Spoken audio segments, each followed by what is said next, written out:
This documentary about overcoming life's darkest moments isn't on Netflix, and that's exactly why you need to watch it. Look, I've been through my share of tough times, and I'm tired of watching feel-good fluff that barely scratches the surface. My Silver Lining documentary on lrodvinetwork.com is different. It's raw, real, and completely transformative. This isn't some glossy production designed to make you feel better for 30 minutes. It digs deep into what it actually takes to turn your pain into purpose. The storytelling is so powerful that mainstream platforms wouldn't touch it.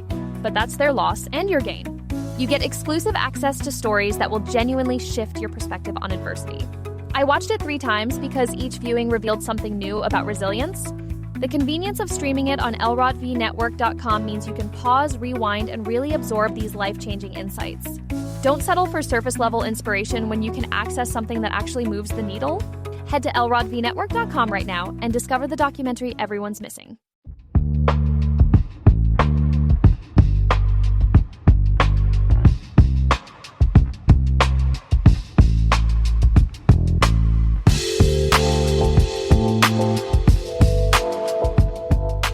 Hello, everyone. Welcome to this week's episode of Thirsty Topics. Hey, Meryl, how are you today? Hey. I'm really good. I was going to wear a hair bow, but... There you go. That's nice. I like that. Thank you. How are you? I am doing fantastic. How was your weekend? It was really good. It went by too fast, but I feel like, I don't know if you feel this way, but I'm friends with a lot of people that were born around this time, a lot of friends having birthdays. So this time is a very wonderful yet expensive time of year for me, which I love, but a lot of birthday brunches and such. Nice. Well, my weekend was pretty good. With the exception of on Saturday morning, we went to the funeral of a good friend. Her grandmother passed away. Oh, I'm sorry to hear that. So, afterwards, we went over her mom's house for the repass, had a great time, and then basically had a nice, quiet, interesting weekend. So, Did you say for the repass? Yes, we had stayed for the repass. The repass was at a relative's house. I don't know what that is. Oh, repass is basically when family and friends get together after the funeral and burial, and they sit down, break bread. They'll have food, drinks, music. They basically enjoy themselves, celebrate life of that person. Oh, I love that. I've never heard that. I love that. Is that like affiliated with a religion or like I did not know that. Yeah, I mean, basically you hear that more probably in the African American community where we look at funerals as homegoings,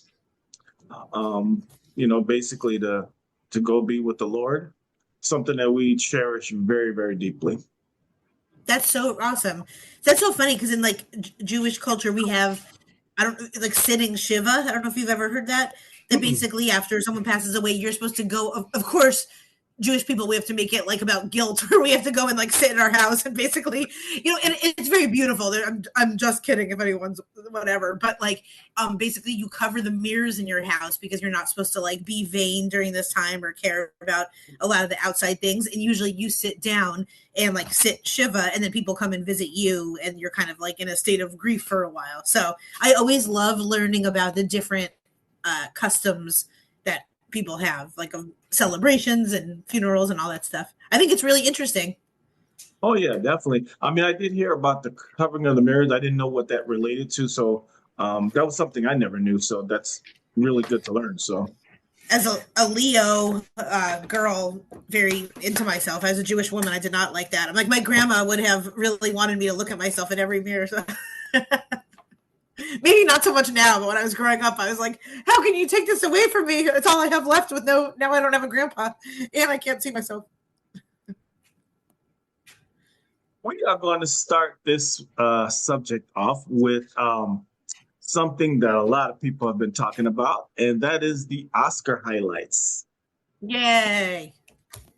So there's a lot to talk about. I'll try and be as brief as I can. But some of the things I wanted to point out personally was Jimmy Kimmel presenting the Oscar for documentaries. Also, I thought it was a great tribute to Rob Reiner with Oh yeah, members of people that he's worked with on the various projects. The performance by Sinners, I really enjoyed that. yeah.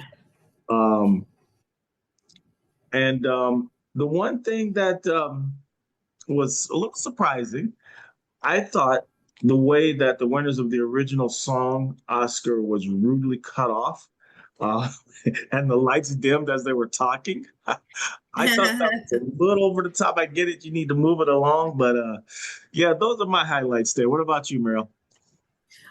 Well, I think I was gonna say the same thing.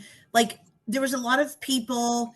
It's funny how I think sometimes the Oscars or whoever, the camera people, the editing, the production chooses who we're going to like see more of. You know, they made Mhm. sure we got a whole lot of Leonardo DiCaprio, just the people that we kind of always have in our faces for better or worse. Mhm. But I'm like you, I really love to see.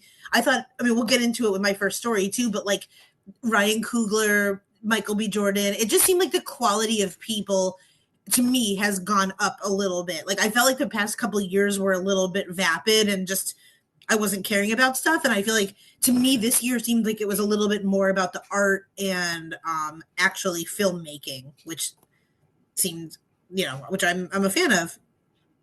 Yeah, that's true. That's true. Like I said, I thought overall it was a pretty good presentation and everything. Um, it is interesting that there were some presenters that were able to talk for a very, very long time, while others they kind of Yeah. like rushed out of there. I think it kind of should be an all or nothing thing. You can't really pick or choose because there were some people like this one woman that won something. I apologize, I don't remember her name and what Oscar she won, but she's been in the business for 40 years and won her first Oscar. Okay. Whoa. Um, I know she got nominated years ago, but this is her first actual win in 40 years of being in the industry. And you know, there's some people that they're lucky they get nominated, within their first few years of acting. Yeah. And there's other people that go their whole career and never get recognized for their works. So I I think know. Yeah. everyone needs to be celebrated to me. I mean, if you're going to cut one off, you cut everyone off. Or if you're going to let one go on, then you let everyone go on. I think that's the way. Exactly. It should almost be like you get literally a minute, like, and everyone gets a minute. You know what I mean? And after that, your mic gets. I think it should almost be like disciplined and rigid in a way where it's like everyone gets 1 minute, you get to fill it however you want, and then after that, unfortunately, like no matter who you are, you're going to get like the music carrying you off. So Oh yeah. It's also a great time to take a look at fashion too, because there's a lot yeah, of fashion that's shown. And I know for me, one of the things I like Michael B. Jordan's tux that he had on. I really love yes, classic large button, that classic fit. It looked really nice, clean, and professional. I think that was one of the ones that I really liked. How about you? Any particular styles or dresses or yes. tux that you like? Okay, this is going to out me as the annoying basic white woman that I am, but I thought Gwyneth Paltrow looked like so beautiful. She had a dress that was almost like, I think it was very hit or miss for people. It was almost like taped in the front and taped in the back. Like it almost looked like two just pieces of dresses. But to me, like I thought she looked gorgeous. And that was one where I'm like, okay, that's interesting as like to me an art piece of like how her dress, the actual silhouette of it. And I thought she looked like amazing and beautiful. And I also thought, let's see, I mean, there are so many people that like, I love seeing the cast of Bridesmaids, Mm. reunite. And I just think they're all gorgeous and funny. And yeah, I thought so many people like looked really good. And I also think it's interesting the, now the weaving in of influencers like on the red carpet. I think maybe I tend to get a little bit more of that just because I'm like more on TikTok than like traditional film groups and everything. But I think there was a lot of talk of like who should be the host. Should it be journalists or should it be like more influencers? And I'm happy to see both. But it's interesting now to see so many social media and influencer stars at the Oscars. Yeah, I mean, to me, I mean, there's a lot of people that could probably do that. I kind of lean towards comedians just for the fact that they add a different flavor to it, and it's not so Yeah, static and so stiff. They add a little laughter to it. Um, Again, can a journalist do it? Absolutely. Can an influencer do totally. it? Yes, they can do it.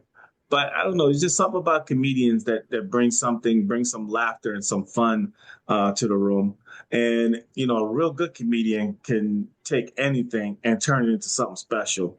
Yeah. So I really like comedians, me personally. Do you have Yeah. a preference of who do you think? Yeah, I like comedians hosting it, but in terms of like red carpet interviews and stuff, I wouldn't mind a little bit more like journalist people, Yeah, because I feel like sometimes now, like I don't want to see someone be friends with Zendaya or anything. I want to see them like ask thoughtful questions and be really intelligent about their questions. And I feel like we're missing a little bit of the straight up like really, really intelligent journalism on the red carpet. And I feel like we should do a mix of like trained journalism people speaking with the celebrities instead of like now it just feels kind of like a brain dead podcast to me, which I can be guilty of, obviously. But yeah. Well, I was going to bring up my first one goes along with the Oscars, which is what people did after the Oscars. A lot of people went to parties. There's a lot of after parties. I love that Michael B. Jordan capped off his Oscars night at In-N-Out, of course. So he had his trophy in his hand. Fans inside the restaurant cheered as he posed with the Oscar before heading into the Vanity Fair Oscar party. I just thought this was so sweet, and I really got teared up at seeing the people at In-N-Out and how excited they were, and like how much that probably made their night, and the fact that they got this photo of him and the Oscar. And like, of course, an element of that is a PR stunt. I mean, he's in Hollywood, so like I believe he's a very authentic person, but there's an element, of course, of that to like be a little bit PR-ish. But I just thought that was so cool and so sweet, and he just made those people's nights. So I loved it. yeah, I agree. That was great. Though I have to admit, I'm a little surprised that he went to a burger place right right after the Oscars. But I no, know. they're human just like we are. But I don't know. I don't know. For some reason, I kind of pictured him, probably going to, some kind of upscale fancy restaurant to kind of, enjoy the evening, whatever. But it was interesting, though. And like I Exactly. said, I was gonna say, when you're in LA or Hollywood, you literally don't know who you can run into, especially at the restaurant. Totally. Well, like number one, I know exactly where that In-N-Out is, and I've gone there many times after some of my shows where I'm like, okay, I need like a burger right now. And number two, maybe people disagree with me, like absolutely, but there is an element, whether it's like politicians eating there, or sometimes like girls will go after their wedding night still in their dress. There's an element of kind of wanting to be seen as like, I'm such a normal person that like, look at me, I'm in it. There is like a definite, whether it's a choice or a subconscious thing, it kind of reads to people as like, look at this like difference of how fancy I am and I'm here at this place. But like in this instance, I don't think it was harmless, and I think it was so cute, and I think that's like so awesome that he brought his Oscar in, and that must be such a good feeling to show up and have the whole place like erupt with excitement for you. Oh, absolutely. And you know, Michael B. Jordan to me is one of the most underrated actors because, he's played in a lot of great roles. He's played in Creed. A lot of people forget that he started off as a child actor. Yeah. He's been in the industry a very, very long time. So I applaud the fact that he's finally getting his roses, and people are really celebrating him. Yep, absolutely.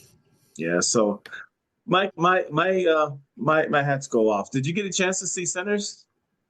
Yes, we saw it twice. I loved it. Yes, yes. And I have to admit, when I first started watching it, I really didn't have an intent on watching it, but I was over a family member's house and they wanted to show us. I was like, okay, whatever. Because I saw the highlights and I don't think this will be. But once I watched it, it was like, wow, this is really good. Yeah, There's I thought a it was lot of beautiful. history, there's a lot of talent. There was a lot going on. And I think we talked about it on the previous episode where they threw so much into it but it was orchestrated in a way that everything flowed. It didn't feel like it was Yeah. just pushed together. And, Yes. that takes a special talent to do that.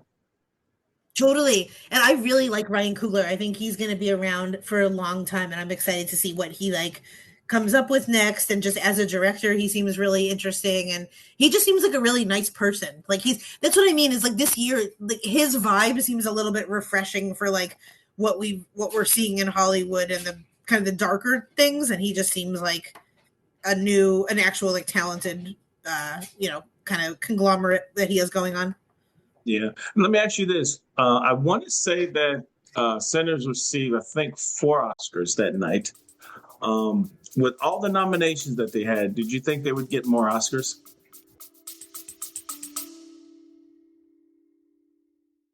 This documentary about overcoming life's darkest moments isn't on Netflix, and that's exactly why you need to watch it. Look, I've been through my share of tough times, and I'm tired of watching feel-good fluff that barely scratches the surface.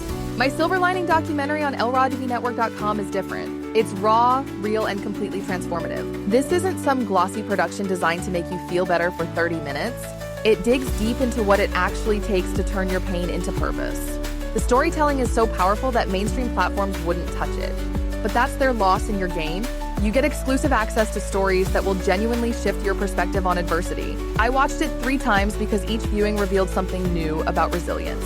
The convenience of streaming it on lrodtvnetwork.com means you can pause, rewind, and really absorb these life-changing insights. Don't settle for surface-level inspiration when you can access something that actually moves the needle. Head to lrodtvnetwork.com right now and discover the documentary everyone's missing.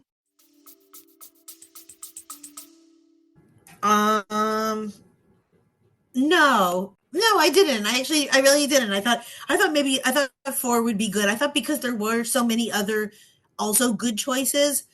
I thought that what was it, the one battle after another or whatever. I thought that would definitely sweep up. And I thought no, I knew it would do well, but I didn't see it winning like everything.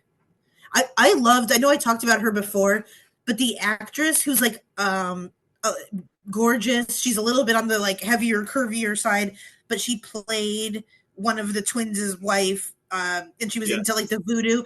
Like I forget what her name is, but I googled her after because I just think she's like so stunning and cool, and like I would vote for her for best supporting actress or whatever because I thought she was like it was a rare thing where during the movie I had to like get out my phone and Google who that was because I'm like we need more people that like look like her and just she had the best. She just seemed so striking. So I wish she won, but yeah, I don't know. Yes. Well, something tells me we're going to see a lot more of the actors on that movie. Yeah, for sure. Absolutely. Well, next story is a sad one. Merle, are you familiar with Showtime at the Apollo? Mm-hmm. Okay. Yep. Longtime co-host of Showtime at the Apollo, Kiki Shepard, has passed away. Very sad. So Kiki Shepard, the longtime co-host of the Steve Harvey show, of the variety show Showtime at the Apollo, died on March 16th after suffering a heart attack. She was 74. Oh, very, very sad. Yeah, I have a lot of great memories of Showtime at the Apollo. In fact, that was one of the main things that I love to watch. I think all the hosts were great, don't get me wrong, but I think Steve Harvey probably did it the best. I love seeing all the different acts. I love seeing the entertainment. Though it was kind of funny seeing the Sandman too. That was funny, Yeah. So I just like the fact that it highlighted a lot of unknown or underrepresented talent out there. And one of the things about Showtime at the Apollo, the audience has no problem telling you whether you're good or not. And if you're really bad, they will let you know right then and there. See, that's why when I would watch it, even now, I hate watching people like get booed or get have their dreams be like unrealized. And so I feel like I'm too sensitive to watch it a lot where I'm like, oh, I don't want to watch people like get sad that they get booed off. Of course, if someone's going up and they're being silly to the point where they probably know they're going to get booed and it's like part of what they're doing anyway, then I'm okay with it. But yeah, I don't know. I'm too sensitive to watch it, but I mean, it's amazing and it's a great show. And Kiki was great. That's one of the things that really surprised me about the show. Where now most of the time they did have great talent on there, but there are times where they had people that came out like, I know you're bad. Okay, why are you up there? Yeah, exactly. It's almost like an American Idol when they would show people that would audition that were terrible singers. It's like, I think just editing wise, they wanted to show, they needed that for like the storyline too, where it's like the audience needs to be, it's so obvious that this person's bad. That's true. That's true. And of course, they paid dearly for it too. So, yeah. Oh my God. let me ask you, Meryl, what was the best thing about Showtime at the Apollo that you liked? I mean, honestly, as like a comedian, I think just watching some of the comedians and how they command the audience, and like it seems like they're more concerned with getting their own point across and being themselves than they're not like afraid of the audience. And I think that's like one of the takeaways is just kind of, you can't be afraid of the crowd. You have to just go in and do your thing, and like if they like you, they like you, and if not, just keep going. Now, if you had the opportunity, would you perform at the? Yeah. Yes. Really? I think I have faith in myself that I think I'd make it through at least for a minute. I do. I would do it, but I would have to really get myself in the mental place that if it didn't go well, I would have to be okay and not completely have a crash out. I hear you. I think you do very well on it. I really do. Thank you. Really, I think 90% of it is really just the nerves. Yeah. Because if the audience sees that you're not that good, and I've seen some people get on there that were like a little cocky, they know they were bad, and then of course you're going to get booed, and they get angry when they're swift off the stage. It's like, come on, you can't be surprised about this. I know. And I also think too, like, I think that if they can see that you like actually care about your skill and what you're doing, I think there's a little bit of forgiveness, like, or a little bit of interest at least, where it's like, okay, this person may be like hula hooping or something and not something that we're super into, but yeah, it's just good. I was trying to think, I don't think it was at the Apollo. Oh no, it was Def Comedy Jam. But like one of the best things, if anyone cares at all about comedy in any way, especially if you want to perform it, someone told me when I first started to watch like Bernie Mac on Def Comedy Jam in 1992. Yes, I know this is a legendary clip and we all know, but it reminds me of that where people are doing terribly before him. And then he comes out and he's just like, I'm not afraid of you. I ain't scared of you. And so it's like chilling. And it's an example of what happens when you're just like totally embodied in your own, what you're doing. And I just thought, that performance reminds me kind of the Apollo, where they were ready to eat him alive here, and he turned it around, and like that was a career making performance of his too. Like it's still legendary. Oh, absolutely. One of the things about Bernie Mac, I think, besides his comedy, I think the fact that his fearlessness, basically he went out on that stage and was like, you know what, I don't give a blank. Whatever's gonna happen, I'm doing my thing. And to me, I think you have to have that kind of, especially when you go against the Apollo, because the Apollo can be very, very warm. They can be, really supportive, but they can also be brutally honest too, in a way that some people can't handle. So So I like I said before, I tip my hat off to comedians because it's one of the very few professions that you will find out very fast if you're good or not. Yeah. I feel like every night is like when you do stand up is really like the Apollo where it's like, okay, it's fun. And, and like I, for example, I had like a wonderful show last night and it was like wonderful. Like it went great. Everyone was laughing, but then like, that doesn't matter 3 days from now. And it's like, okay, now do it again and again. And you know what I mean? Where it's like such highs and lows that you just kind of have to get used to like being okay just as yourself. That is true. That is definitely true. Okay, well, speaking about someone that would not do very well at the Apollo this week is Timothee Chalamet because they would not like his comments about ballet and opera. Whoops, that's my dryer going off. It's not a formal scandal so much as it's like a backlash story. The controversy started after Timothy, during a town hall with Matthew McConaughey, said he would not want to work in an art form no one cares about anymore, referring to ballet and opera. This drew criticism from people in the performing arts world. Some people said it cost him the Oscar, but the ballots were already in by then, so I don't think that's the case. People definitely made jokes about it during the ceremony and kind of poked good fun at it, but I don't know. And then on The View, like performer Nathan Lane went off about it and was like, half of me thinks, okay, of course, that's disrespectful and, ballet and opera are really important, but also we don't need to like throw like a fight. I don't know. Sometimes the angry mob comes after people and I feel like people are acting like he said he was going to murder someone. And like the response this is getting is like just as big as we're finding out some people are like in the Epstein file. I'm like, it doesn't need to be like that we go and like torch the person down, it just, he said something stupid. And also he's young and like people are allowed to find ballet and opera boring, I think, but it's a stupid thing to say from someone in the arts and someone in his position. But I just think we don't need to like yank his whole life away or anything. Yeah. I mean, I saw the comment as well. Do I think he's a mean, nasty person? No, I don't. I think he made a stupid comment. I think that's really all it was to me, and I agree with you. I think he's going to learn.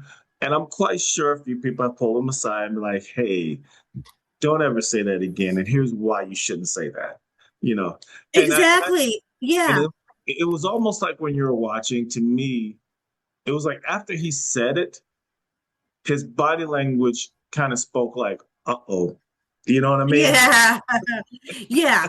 And even Matthew McConaughey was like, no. And it's okay to think, like, I think it's totally okay for people to have different art forms that they find interesting and boring. And, like, I'm not the hugest Broadway fan, but I still think it's like a very valid art form. And the people that do it are amazing. And like, I love it as like a art form. It's not for me personally as much, but if you're him, this is just an example of not being very PR trained and just kind of putting your foot in your mouth. Mm-hmm. But I did feel a little, maybe I'm alone here, maybe people disagree with me, but I felt like a little bad for him at the Oscars because I'm like, he is just still like a kid basically. And I feel like, I don't know, like having grown adults like pile on one after one. It's like, okay, we get it. And having to sit there and just like being the butt of the joke. Like, I feel like I would go home and cry for sure. Yeah, that's true. He's learning the hard way.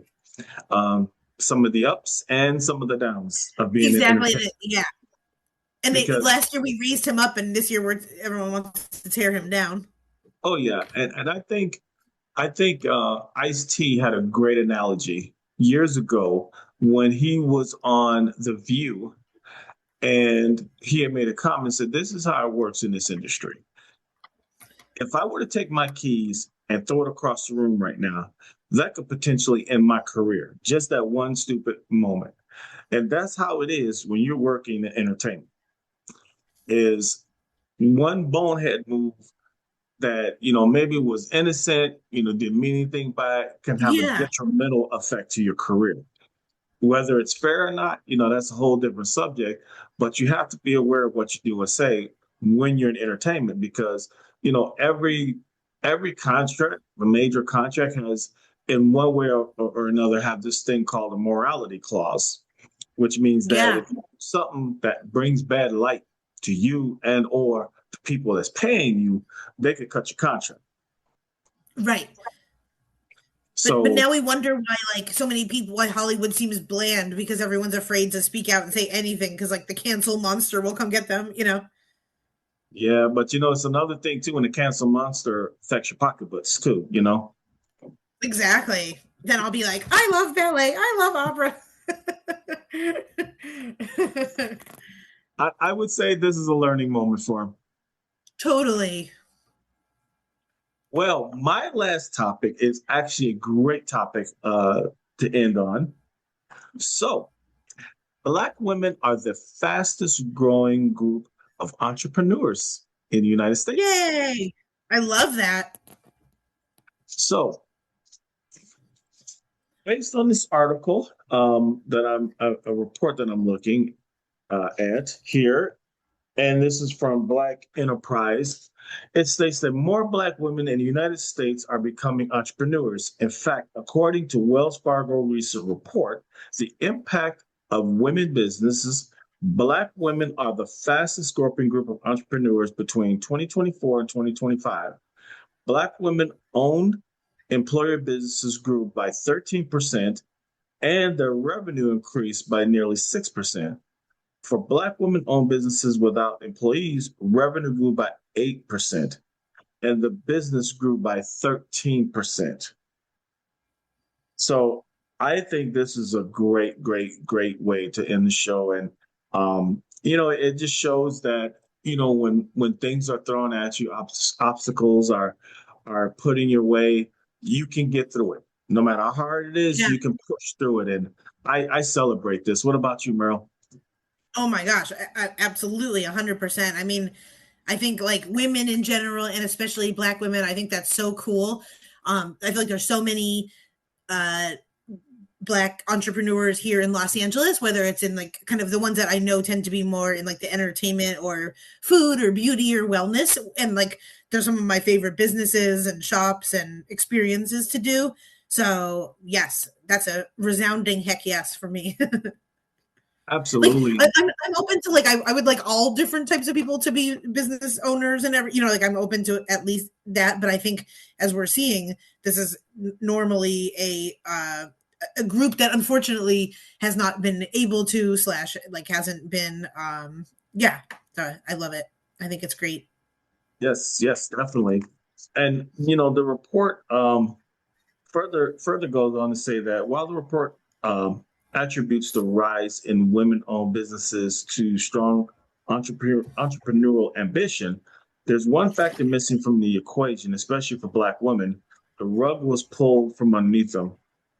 Black African American, Asian American, and younger women are driving the future of entrepreneurship, researchers have noted in their report.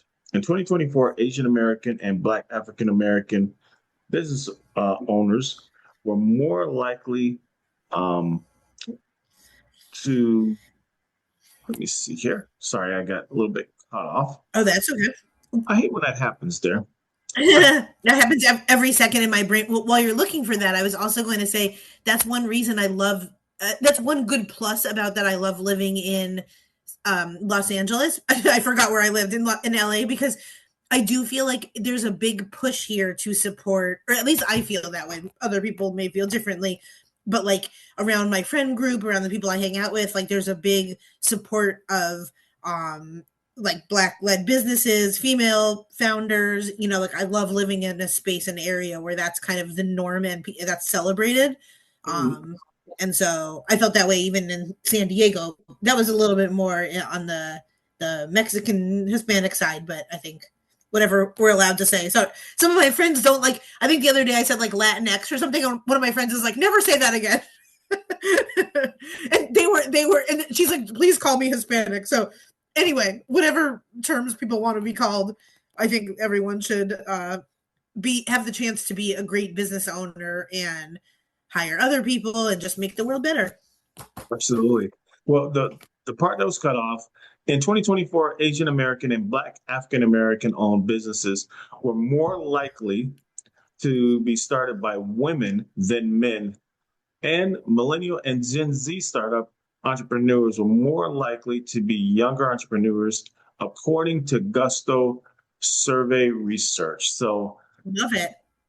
You know, I've always said this, Merle, and I stand by this is, if someone doesn't want to open the door for you, build your own door. Or better yet, build your own house and you can have as many doors to open up as you want. And a lot of Yeah, people are taking that to heart.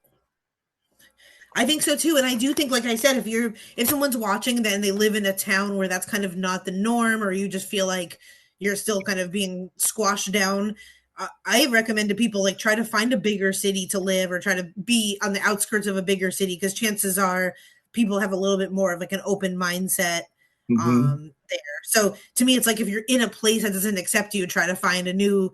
It's like it's so easy where now like I could have just imagined where like I have a lot of friends that have special like black founder entrepreneur groups that like so are specifically for black women in comedy and in the arts. So there's like places that you people want to be. I think sometimes you just need to look for them. Absolutely. Yay. Okay, my last one. Very interesting. Okay, now that I told you I have to suffer slash watch a lot of baseball during this time of year, so I apologize in advance for some baseball content.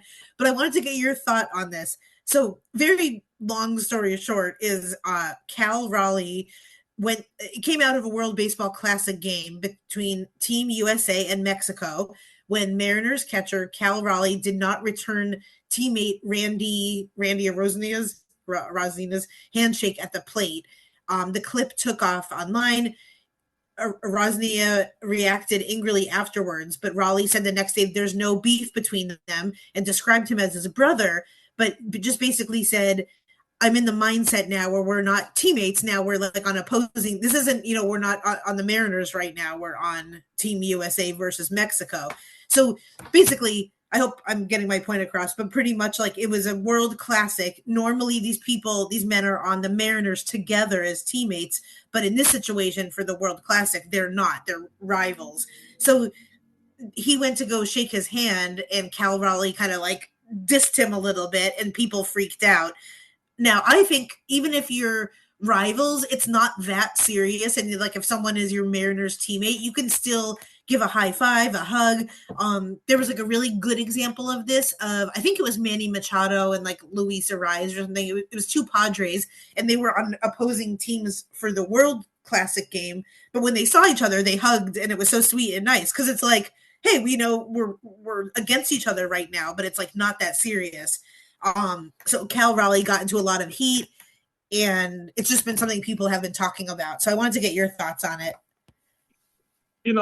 The thing is the competition that they had was something equivalent to, let's say, an all-star game. Okay. Yeah, yeah, You know, you're normally on the same team. And for whatever reason, you're representing, different countries or whatever. And it's okay to high five each other or bump each other exactly. because here's the thing about it. What you're doing there is temporary. When you come back to your team, you know, even if they play it off in front of the cameras, that may go over the wrong way in the locker room because you got to play Yeah, with this person. And one of the things that people have to understand that really don't watch the game is that there's a lot of games in baseball. I mean, we're talking. I mean, so we're many. talking about almost 200 games a year. Between 150 200 games, a lot of games. Yeah, So you see this person way more than you probably don't even see your family. So I don't know. I think that was a little bit. What's the best word I would say is very unprofessional. I guess is probably the safest word. yeah, like A little too bit, serious a bit because on the petty side to me. exactly because then you see someone like Manny Machado and like who couldn't play any better if he tried. He's so good. So it's not affecting you to be nice and hug your person. And like I love when I see whether it's like basketball or whatever, where it's like two people used to be teammates or maybe this used to be their manager. And I love if they just give them like a pat on the back or I think it's just the game of baseball or basketball. It's like you're still in the sport altogether, even if you're on like opposing teams. Oh, absolutely. And here's the reality. When you play sports, regardless what kind of sport it is, if you're lucky, you're playing 5 to 10 years on average. So Yeah. this is your life. You know, Right, exactly. Yeah. Yeah. so it's like it's okay to be cordial and be nice to each other. It's okay. It doesn't mean Exactly. you're not gonna go out and do the best you can on the field, but you know, you're still human beings too, you know. Yeah. Yep. Good. I knew you were on my side. I feel like you would totally like if we were on a different teams, we would still high five. Oh, absolutely. Absolutely. Yeah. I think it's a little childish when people do that. That's just my Me too. personal opinion. So, Absolutely. Me too. well, Meryl, tell us, what do you have coming? Yay. I'll be at the Apollo. Kidding. I will be. My next show is in Santa Barbara, a really beautiful place. The Santa Barbara Speakeasy Comedy Club, and that is next Wednesday, March 25th. Very nice. Very nice. If you're in the area, definitely come out and support Meryl. She would love to see you. I would love, love, love to see you guys. Absolutely. Well, And Santa everyone, Barbara is beautiful too. If anyone's like on the West Coast and you've never been to Santa Barbara, it's beautiful. It's like fancy, hoity-toity, but still fun. ooh, nice, nice. What's the weather like in around this time? Hot, and it feels like we're in like the Oregon Trail, dying of dysentery. It's very hot. Well, someone living in the Midwest, I don't mind hot. I know. I wish we could all trade. Like the other day, I called my friends on the East Coast and I was like, de-influence me of not wanting to live on the East Coast again. And then they were sending cold pictures. I'm like, that's not helping. I want to be cold right now. Well, we'll switch until you go. All right, we've had enough of this. Let's switch back now. True. Exactly. Everyone could switch for like 1 week at a time. Well, everyone, thank you so much for supporting us, for watching us, and also for listening to us on our podcast. Please continue to support us. And, also make sure that if you're listening to our podcast to subscribe to us. And, if you really want to support us also, you can subscribe to lrodtvnetwork.com where you can see this. And you can also see other projects that we have and support us for new projects. So thank you again. I'm Lawrence Elrod. And I'm Meryl Klimo. Take care, everyone. Thank you. Bye.